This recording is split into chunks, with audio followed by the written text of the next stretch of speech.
From Blackfoot to Teton, we've got your District 6 breakdown right here on the East Idaho Prepcast with Lance Taylor. That's right. It's another edition of the East Idaho Prepcast on IdahoSports.com, where we're talking everything in District 6, week in, week out. My name is Brandon Bainey, joined by Lance Taylor, as always. Lance, what's going on? Not much. Just repping. Hey, today. That is the Pure Adrenaline logo there that matches the logo we've got up in the corner of the screen. That's right. Pretty slick. So those are those outdoor sunglasses. These are the Beastlies. The Beastlies. All right. Tell me a little bit about the Beastlies. Well, the Beastlies, they're a glass that we got basically to compete with the Pit Viper at a better price range. People can pop on PureAdrenalineMotorsports.com. You can buy them on there. But what we'd rather have you do is go to the places that carry them. All the good-to-go stores in about 7 different states carry these glasses. So it's a great place to get them. You can also get them at Pocatello Power Sports as well. So all over. That's awesome. That's awesome. The East Idaho Prepcast is brought to you by Pure Adrenaline Motorsports, your source for pulse-pounding adrenaline sports apparel and accessories that ensure you have what you need to unleash the beast. Okay, let's start with District 6. We always start with football. I feel like that's what's at the forefront of everybody's minds. And, it's been a while since we've checked in on Rigby. Only because, they're dominating everybody, and there's just not much to talk about except that Rigby's great. Yeah, we know. Okay. But there was some big news last week with Rigby right before the Trojans took care of Thunder Ridge pretty convincingly, 51-12. Their senior quarterback, Tiger Adolfo, officially committed to Weber State to play quarterback. So it was a very exciting time for Rigby last week. Yeah, they've got several commits on that team to various places. And I mean, Rigby's one of those programs right now that college coaches, I think, feel comfortable coming and recruiting out of because they know there's going to be some talent there. And, anytime that you have to spend that time in the recruiting pool, you want to spend it because it's valuable. You want to spend it on places that you feel safe that you can get some good players at. Right now, Rigby is that program. It's kind of like the way Highland was a number of years ago, but Rigby right now is that program that I think a lot of coaches feel like we can come in, we can recruit in that program, and there is going to be talent there for us. Absolutely. I will say that between last year and this year, I've now been the broadcaster at 4 games where Tiger Adolfo has started. And each time I see him, tell me what you think of this comp, Lance. He reminds me a lot of Brett Favre, actually, because he moves so well in the pocket. Yeah. People think they've got him wrapped up. All of a sudden he's escaping, and the velocity on the ball when it comes out of his hand is incredible. Even if he's on the run rolling out, he is still able to just fire a laser beam downfield. So when I watch Tiger Adolfo, that's kind of what it reminds me of, as watching Brett Favre back in the day. Yeah, I think that's a fair assessment. It's and again, as we say this, we're not saying he's Brett Favre, but he's cut out of that same kind of a mold, as far as his style of play, and he releases it really quick. Which is something that Brett Favre was great about. Under pressure, Brett Favre could release a pass just so quick. You do get guys that need what I always say, a little bit more of a wind up. And stuff. Need a little bit more time in the pocket. Adolfo does not need extra time in the pocket. It's nice to have, but he doesn't have to have it. He can get rid of the ball if necessary. Yeah, of course. And so Rigby continues their 5-0 overall, 1-0 in the High Country Conference. That was their conference opener last Friday. Thunder Ridge, Lance, they dropped now to 1-3. They're 0-2 in the league now. They've lost to Idaho Falls as well. And coming in, we all thought Thunder Ridge was going to be kind of the dark horse team, but they've really struggled offensively this year. Only one time have they scored over 20 points, and it's just maybe not in the cards this year at Thunder Ridge. Yeah, as big a surprise as another team has been, as far as their success, and we'll talk about that later. Thunder Ridge has really been that same much of a surprise, but on the downer side of the of the ledger. Right, for sure. And last year, Thunder Ridge, qualified for the playoffs for the first time in their history. Right, they're still a pretty new school, but and last year was kind of a just put together patchwork type season. Teo Johnson at quarterback was lost in the second game of the year. They moved Case and Isom from running back to quarterback and basically just ran the Wildcat. And so this year, with all the pieces in place, it's not materializing. And so it's just interesting how sometimes that goes in football, the best laid plans.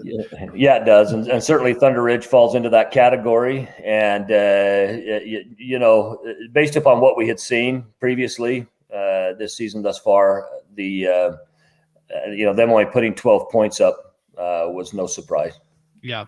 And how about this, Lance? The football media poll came out this week. No surprise, Rigby still number 1, Highland number 4. But how about Idaho Falls checking into the polls at number 5? They are still undefeated, 5-0 overall. They are 1-0 in the league. They played a shorthanded Pocatello team that was missing its starting quarterback, but came away with a very impressive 32-20 win on IdahoSports.com last Friday night. Yeah, and you can only play who's in front of you, and if the team is down a little bit, well, you got to take care of business with that team. And there's also some, there's times when teams are missing their key players that people think, oh, well, they had key players that were gone and stuff. But, sometimes it's just as tough and adds some challenges to have to play against a different quarterback that you haven't been able to scout, haven't been able to find out their tendencies, when they get in trouble. Do they go right? Do they go left? Can they get rid of the ball under pressure? And so there's some challenges there as well. In fact, oftentimes you'll see teams do fantastic on the first game that they put their backup quarterback in that they start. And then once teams get a chance to see him, usually you'll find out why that individual's backup. But, even though Pocatello was light-handed on that, they still pose some significant challenges. And Idaho Falls just continues to impress. Yeah, especially in the second half. It seemed like Idaho Falls wore out Pocatello twice at midfield. Pokey went for it on 4th and 1, and both times Idaho Falls was able to snuff it out. I think that's really underreported, Lance, is this Tigers defense is really good. I mean, look at their point totals that they've allowed this year. 7 against Hillcrest. The season high has been 33 against Blackfoot, which we know they've got an explosive offense, but otherwise 12 against Thunder Ridge, 14 against Century, and 20 against Pokey. I mean, 4 of the 5 times it's been 20 points or less. And that is a good way to go if you're going to try and compete against Rigby and Highland, because we know what kind of offensive firepower those two teams have. That's right. And for Idaho Falls, I think, going in, in a game against a Rigby or a Highland, I think that defense bodes well, because you look and say, hey, listen, we know what power those teams have on offense. What we need to do is be able to keep this game close enough that we're within striking distance as we come down into that fourth quarter. And they certainly have the defense that I believe can do that. And again, they've done it under the radar. They've been the big surprise this year. Unfortunately, I was actually supposed to be on that game last week. I got delayed up in Montana and was not able to get home in time for that. So Lauren Jensen graciously stepped in and helped cover that game last Friday. But that's one I felt bad to have to miss, but I was able to catch some video of that game. Yeah, well, there's a lot worse places to be stuck than Montana, Lance. So, well, the thing is, I had an appointment that was supposed to be in the morning in Bozeman, and it got changed to 3 p.m. Oh boy! And so there was just no way I was going to be able to make it home in time. In fact, I didn't even get out of that appointment until about 5:30. So, unfortunately, was not able to make it back. Sure. Well, that happens sometimes. I mean, so we're here, Lance. We finally arrived. We're going to find out what this Idaho Falls team is all about, because Friday night they travel to Rigby in a game that, coming into the season, a pair of 5-0 teams. I don't think anybody saw this coming. And if they tell you they did, they're lying. Yeah, I mean, I think that was one of the things that before the season you looked on the roster, you looked on the schedule for Rigby and you went down and, you picked out the games that were a guaranteed win, and I think this is one of those games that was listed as the guaranteed win. Yeah, and not so anymore. That was all based on preseason, and we'll see if this Idaho Falls defense can stop Tiger Adolfo and company. But man, they have been on a roll lately. Yeah, sure. And the thing is I am, my own personal pick. I'm picking Rigby to win that game. I still think Rigby is the power, and I just don't see anybody knocking them off. At least not out of District 5-6. However, Idaho Falls could prove me wrong, and Idaho Falls is good enough to make this an extremely interesting game. Absolutely. A game we will have for you on IdahoSports.com this Friday night, Lance. It's going to be an audio-only broadcast as Thunder Ridge hosts Highland. This is now for Highland, a team that's trying to keep pace with Idaho Falls and Rigby in the conference. They can't slip up here. Thunder Ridge has a great chance to maybe throw a monkey wrench into the plans, though. Yeah, they could as well. To be honest with you, I don't see that happening, but it could happen. I think I think Highland goes into that game and wins that fairly handily. And I'm just saying that based upon what Thunder Ridge has done this year. I think Thunder Ridge has a lot more to prove. I agree. If they want people like myself to step up and say, "Hey, yeah, you've got a legitimate shot in this game," they've got to prove more offensively than they've done. Yeah, Highland had a nice 42-16 win over Madison last week. The Bobcats started 3-0. They've since lost 2 in a row. I think coming back down a little bit. Madison has an interesting game as they host Skyline in a 5A 4A matchup. So let's transition to that 4A High Country Conference. Skyline, after that crushing loss to Blackfoot 2 weeks ago, bounced back nicely with a 33-0 shutout win over Bonneville. And the Grizzlies are still one of, if not the best, 2-3 teams in the state, I think. Yeah, I think they are. I think between Blackfoot and Skyline, you've got a couple 2-3 teams that could potentially go all the way, or have enough talent certainly to go all the way. Whether they can put that together or not, we'll see. But I think they do have the talent. They're on the field. We'll see what they can do. I actually talked to a couple Skyline fans that were disappointed that they only scored 33 points on Bonneville, that they felt they should have put up 50 plus. But we've seen Skyline win a couple close or lose a couple close ones this year. It's a very, very good team.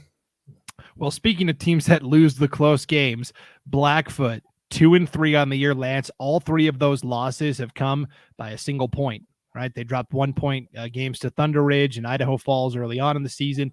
And then last week they traveled to Preston and lose 27-26. This was a wild game. Preston had the lead late. Blackfoot came down and scored the tying touchdown. And head coach Jared Ackley, he's an aggressive guy. He, of course, we talked about last year with Blackfoot, former coach Stan Buck was kind of buttoned up and conservative and liked to play smash mouth football. And Coach Ackley arrives and says, "Hey, let's spread it out and sling the ball around. We got some good athletes." And so with that aggressive style, Blackfoot tried to go for 2 and didn't get it. And so I think that's the second time that's happened this year for Blackfoot. But man, 2-3, had the momentum from that win over Skyline and lost it. But I guess the nice thing is, Lance, this was a non-conference game.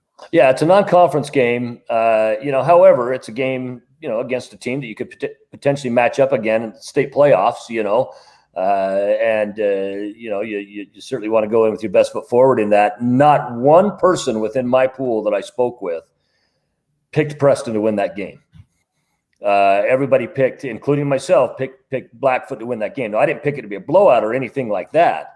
But I did not expect Preston to step up and win that game. This is a Preston team that I get to see this weekend as they travel, up into District 6 to play Sugar-Salem.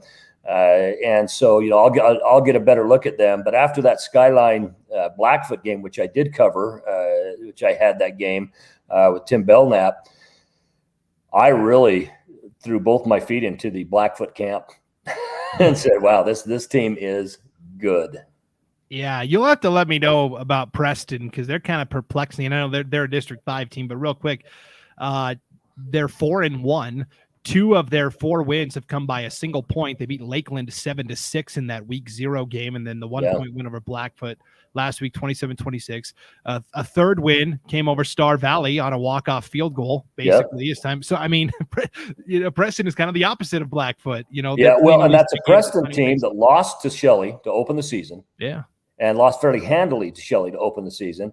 And, they had that walk-off against Star Valley, and that's a Star Valley team that lost fairly handily to a Sugar-Salem team in Star Valley. And now you got a Sugar-Salem-Preston matchup. And again, it's Sugar-Salem's team that struggled to start the season. Coming in, there's your three-time reigning state champions, struggled to start the season with an 0-2 start and seem to have found kind of their rhythm at this point of the season. And so I'm looking for that to be actually one of the better games in Eastern Idaho. And I believe that's going to be on Idaho Sports as well. Yeah, it's I agree. It's definitely one of the best matchups. Before we get to Sugar-Salem, real quick, let's talk about their rivals from Shelley, the final 4A High Country Conference game last week. This was a tight one. Shelley 5-0, Hillcrest 0-5, but the Russets only win 21-19. I actually thought this was really good for Shelley because they had been in so many dominating blowouts so far. It was nice, I think, for Coach Josh Wells and this Shelley team to have a close game where they probably didn't play as well as they could have against a Hillcrest team that's down. I think this will get them kind of refocused as they really hit the tough part of their schedule. Yeah, in fact, it's going to have to. Looking, in fact, that game, to be honest with you, there were really three games this last week that surprised me, and we already talked about the Preston Blackfoot game. This was another one. How close Hillcrest kept this was a real shocker to me, and I think a team like a Hillcrest is scary for the rest of this season for people, and this is the reason why. Is they happen to be a team obviously with no wins on it. Therefore, they feel like they got nothing to lose when they go in. So sometimes you start opening up the playbook a little bit, and teams start seeing things that they didn't see in the scouting report and stuff like that, because teams will just say, hey, let's just go try to find something that's going to work, that's going to make us at least competitive in a ball game. And so, if you don't show up prepared for a team like that, all of a sudden that team picks up their first or only win of the season if you're not careful. And Hillcrest dang near did that. Yeah, and I think Shelley now is going to be refocused. They're hosting Bonneville this week. That's another 0-5 team. I feel bad for Bonneville. I feel like they're kind of walking into a buzzsaw here, as Shelley's probably going to be extra motivated to get back to that level of performance we're used to seeing. And then, after that, Shelley, I think, should have no problems going to 6-0. But then the last three games, Pocatello, Skyline, Blackfoot. We'll find out what Shelley's all about in the stretch drive. Yeah, that's when it gets that's when it hits the point where it gets really well. That's where we're going to see. That's where we're going to see how I don't want to say legitimate. Any 6-0 start is legitimate. That's where we really see what that 6-0 meant, was when they come into those final games. Right. Yeah, for sure. Okay, let's transition to 3A. You mentioned it, Sugar-Salem. They're 2-2. They had the week off last week. Now they get ready for a Preston team. What do you think has been the biggest difference for Sugar? Those first two games, they really struggled and people were surprised. And since then, they've kind of quietly gotten back to 500. They're kind of flying under the radar a little bit still. What's been the biggest turnaround for the Diggers? Well, I think a lot of it has been, I think they are one of the top two best coach teams in the state, for one. You got a lot of guys out there with college coaching experience that are with that group. Dan Benyon on that. Tyler Richens has surrounded himself with great people, and Tyler himself is a great coach as well. You got Brady Gardner working with the receivers. With the quarterbacks, and it's a group that has the tools from a coaching staff to coach a team into good adjustments, for one, and maybe at times play above really what their ability is. But another one is they lost their veteran running back, who will be back this weekend, Ryan Harris. They lost him second series in their very first game against Morgan, and they were moving the ball very well against Morgan. A Morgan team that was ranked number one in the state for their school size down in Utah at that time. And otherwise that game could have been different. Well, what you got after that is you got Ryan's younger brother, who it was his first year playing full-time varsity, weighing about 150 pounds. He's not super tall, but he had to learn to play the varsity game. And he has now stepped up and learned how to play that game. You've also got Wyatt Harris, no relation, that is a little bit smaller back as well. And so, those are guys that it's a little bit tougher just to run straight up the middle and stuff. You got to be a little bit more creative in your play calling. But the defense had to step up as well. The defense had been burned on a number of different plays in those first two games. And one of those was a homecoming loss to Shelley. And they got embarrassed just a little bit on that. And but Coach Richens is great at making adjustments. And having a young team like this, it's got to step up and try to extend that legacy of 3 straight state championships. I think they're finally hitting that stride again. I'm not ready to say that they're ready to compete for a state championship with this team. I'm not quite there yet. I'm as much as I like Sugar and I do their PA announcing, I'm not quite there yet. But they are a much better team, and they've got the coaching staff that if anyone in the 3A can get their team to do it, this is the staff that can get their team to turn around. But I think a lot of it has been coaching and just kids finally learning how to play at the varsity level. You might have the talent to play there. That doesn't mean that you're automatically going to have success. You still have to learn to play at that level. That's right. And if we talk about the team that's probably Sugar's biggest challenge in the district, of course, that is South Fremont. But I'll tell you, Lance, I'm starting to get a little concerned about South Fremont. This is now twice where they have really struggled against a more athletic quarterback, right? Two weeks ago, it was Vasquez from Firth that really gave him fits. And then Cole Gilbert from Snake River is another athletic quarterback. And so South Fremont loses 31-21 to Snake River. That is a 3A versus 3A matchup. And now that's going to hurt South Fremont when it comes to potential seeding for the 3A postseason if they should make it there. So and South Fremont has proven that they can. They play very well against other good teams, but you got to come out on the winning side of that. Sometimes, if you want, and especially if you want to advance in the playoffs, you've got to come out on the winning side, or it's lose or go home. And they were another team that started out 3-0, have lost their last two, but that's not a team that should be overlooked by anybody. South Fremont is very good. They've got some good athletes there, and a team like that, you look against, they lost to a Snake River, but it's a player or two here and there that makes a difference in that game. And I think South Fremont is going to be very, very tough as this season continues to move on as well. They've got Marsh Valley this Friday, and they've got them at home, and Marsh Valley is a pretty good team as well. And so, we'll get to see them again against another very athletic quarterback. Yeah, exactly. Hunter Roche from Marsh Valley. And again, you can't look at Marsh Valley's 1-win record and say, they've played Sugar, they've played the defending 3A champs from Utah, they've played Westside, they've played a really tough schedule so far. South Fremont, a couple of bumps in the road, and it'll be interesting to see how things shake out there.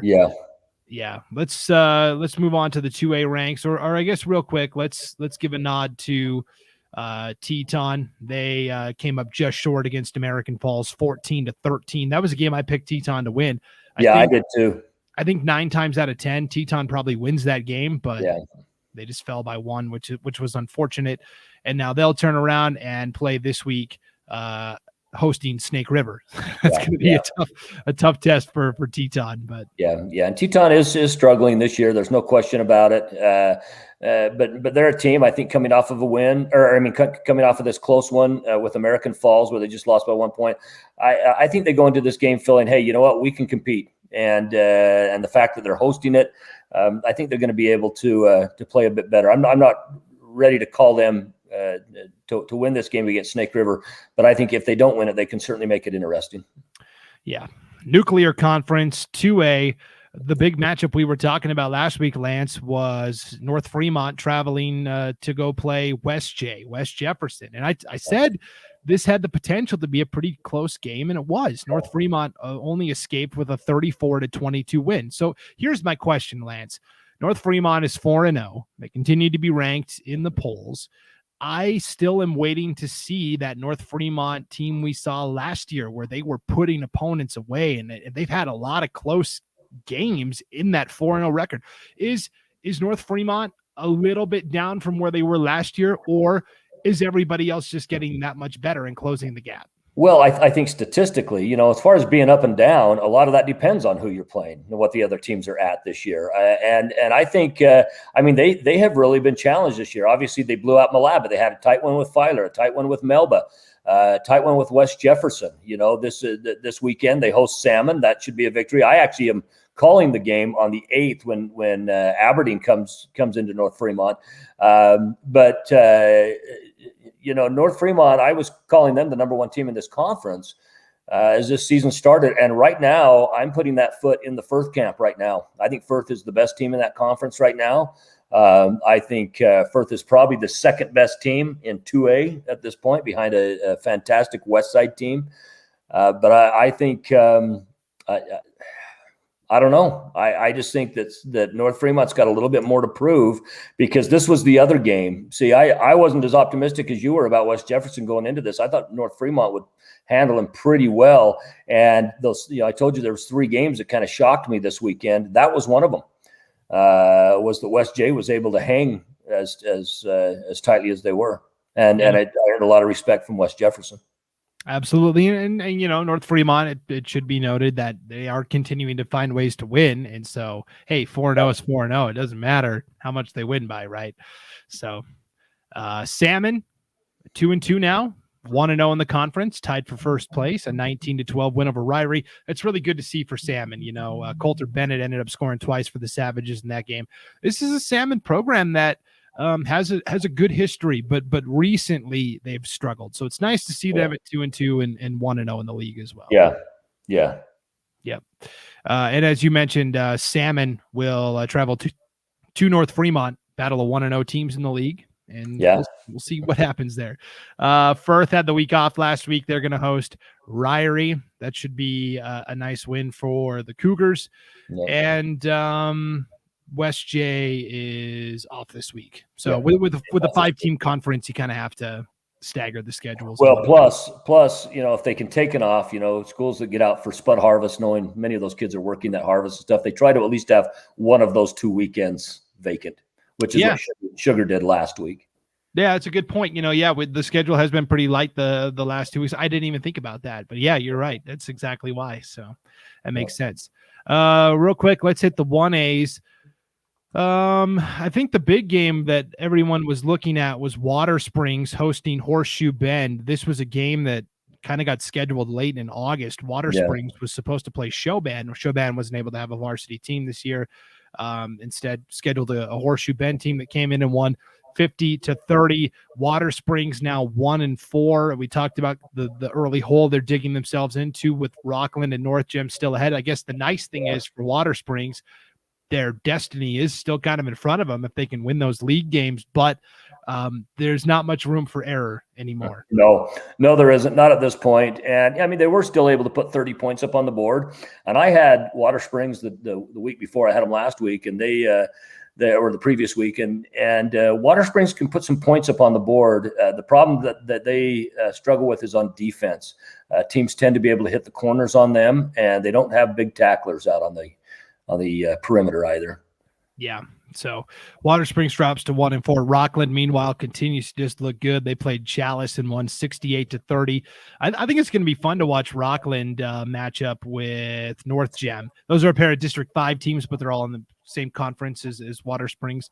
Rockland is a team that likes to sling it around, and yeah, they're a fun team to watch. So this week in the 1As, Chalice is at North Gem. That's another non-conference game for the Vikings. And then the big matchup that's going to be on IdahoSports.com, Lance, Paul Kingsbury, and Logan Green are going to be on the call in Arco Friday at 4:30 in the afternoon. This was originally going to be a 7 o'clock kickoff. Butte County doesn't have lights, though. They're having a situation with their lights. So this game's going to kick off at 4:30. So an early Friday matchup to whet your appetite. It's going to be Dietrich at Butte County, the defending 1A D2 champs against a 1A D1 team that we think is pretty good. Yeah. This is going to be a good game. This is going to be, without a question, the 8-man game of the week. And you're talking a 4-1 Dietrich, a 3-1 Butte County. That is going to be that's going to be a great game. No question about it. That's one that, to be honest with you, if I didn't already have a game commitment this weekend, I would actually drive out and watch that game. Yeah. Well, the nice thing is that folks, Arco can be a hard place to get to sometimes.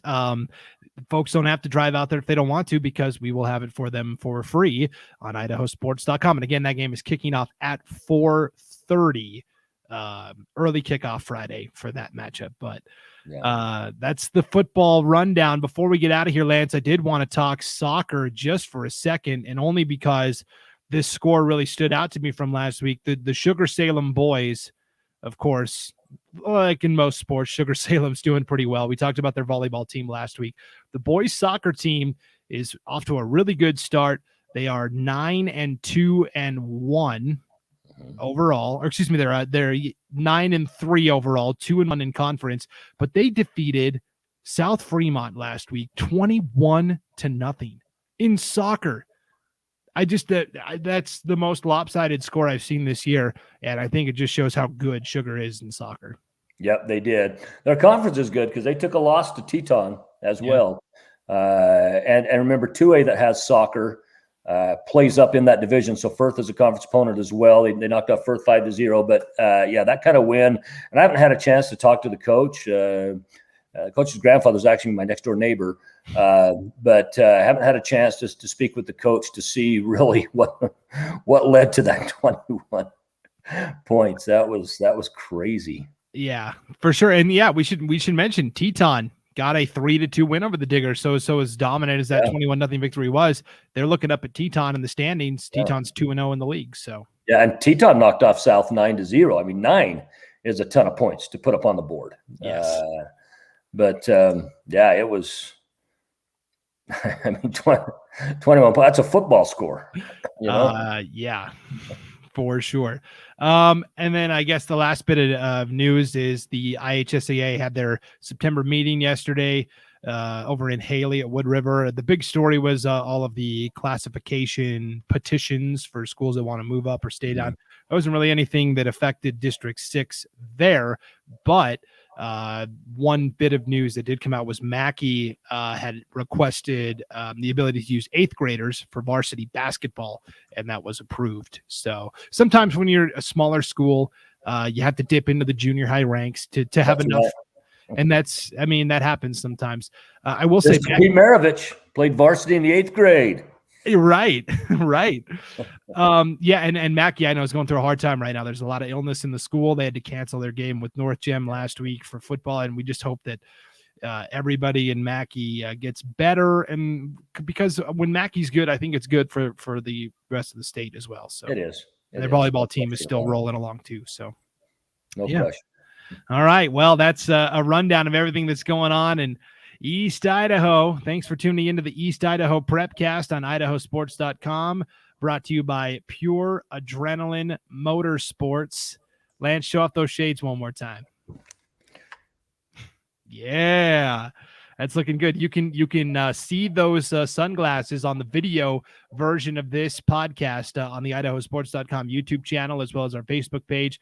Audio only is available as well at IdahoSports.com or wherever you download your podcasts. So for Lance Taylor, I'm Brandon Baney. Thanks for tuning in to the East Idaho Prepcast presented by Pure Adrenaline Motorsports, your source for pulse-pounding adrenaline sports apparel and accessories that ensure you have what you need to unleash the beast.